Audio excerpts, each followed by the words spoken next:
All right, so let's look at these. We'll do the odds. Number 1 says 9 over 0.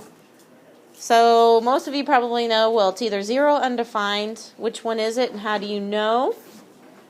This one is undefined, because 0 is on the bottom. If 0 was on the top, it would have been 0. Because if it was 0 over 9, the answer to that is 0. So the way I remember it is if it's 0 over a number, that spells on. O over a number is on. The top would be a number over 0. It would look like no. So that's how I remember the two. So dividing by 0 is undefined. Now number 3 is an order of operations problem, so we have to review that a little bit. So 10 squared plus 10 times 7 minus 11 plus 2 times 4. Order of operations tells us we have to do grouping symbols first. So when I go to my grouping symbols, I actually have two operations, a plus and a times. So we still have to follow order of operations even inside parentheses. So I have to do the multiplication first. So this ends up being 2 times 4 is 8. So it ends up being 11 plus 8 inside the parentheses. So make sure you do that first. And I'm just gonna do one thing at a time. So everything I haven't worked with yet, I just tend to bring down. Now I still have parentheses. 11 plus 8 is 19.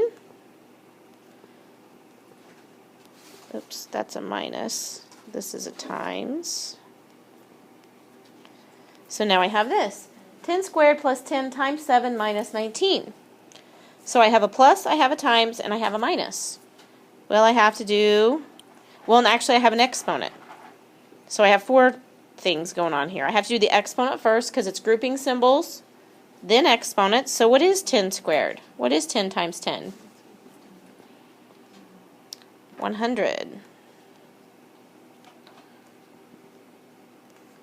So now I have 100 plus 10 times 7 minus 19. So we're getting closer. So now I have to do multiplication. So I got to do 70. And now I have this, 100 plus 70 minus 19. So now I can just go left to right. 170 minus 19. And what is 170 minus 19? So your 170 minus 20 would be 150, so 151. So final answer is 151. So parentheses, and inside parentheses we did the multiplication first, then I did exponents, then I did multiply, and then I did add and subtract left to right. So you'll have one on your final like that you have to do entirely without a calculator.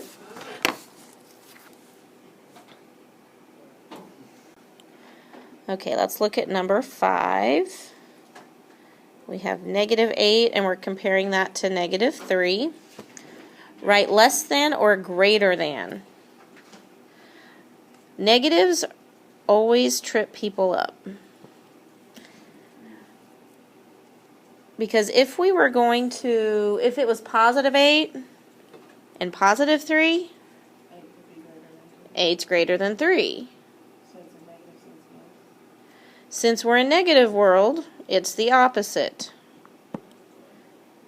We would be less than. And the reason for that is, if you think of it on a number line, you've got 0 here, negative 3's here, negative 8's further down the line.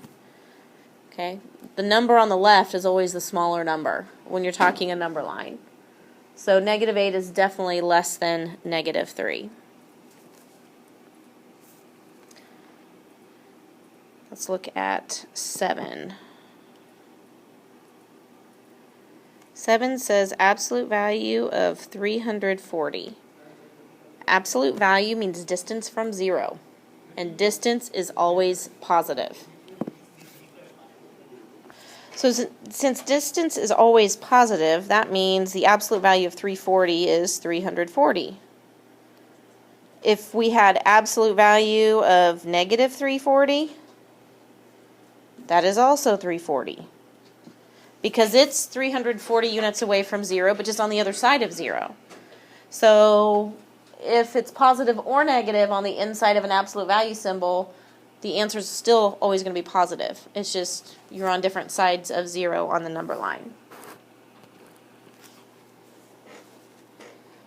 In number 9, we start getting into positives and negatives. So we have to watch signs on these. So now on this one, you've got plus, you got minus, you've got positives, you've got negatives. I tend to like to work with my negatives first. And I actually see 3 negative numbers up here. I see negative 10. I see negative 11. And I also see this minus 18, because minus and negative mean the same thing. So I actually have 3 negative numbers that I'm working with. So I actually have 13 is my only positive number. So I like to work with all my negatives all together or all the same sign, because if they're the same sign, I just add them all up and keep the sign. So what is 10 plus 18 plus 11? Let's see here, 9, 30, 39?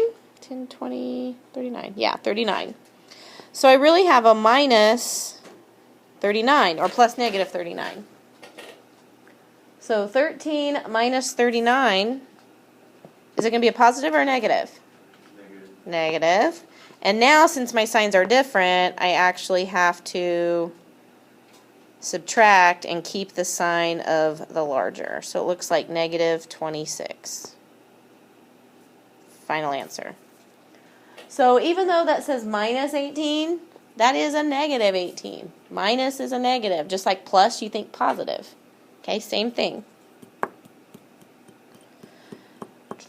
You could also just go left to right on this, and some people do that. If you were just to go left to right, 13 and negative 10, well, that would be 3. And then you have minus 18 plus negative 11. And then you might go 3 minus 18. Well, that's negative 15 plus negative 11. And what is negative 15 and negative 11? Negative 26. So it just depends on what you prefer. I just like to deal with all my negatives all together and all my positives all together and then do just one final thing at the very end. But some people prefer to go left to right, so it's entirely up to you. Just be careful with your signs. All right. Now we get into fractions starting on number 11. Keep in mind, these are all problems you have to do without a calculator. So 2/9 times 5/7. How do we multiply fractions? We would go straight across.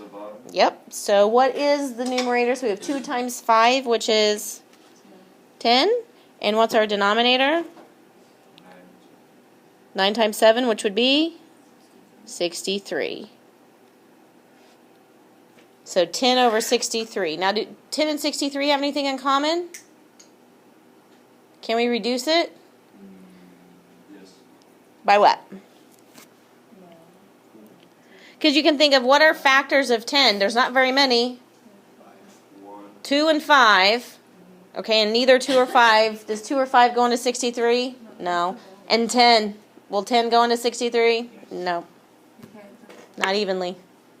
So 10 over 63 is your final answer. It won't reduce. They don't have anything in common.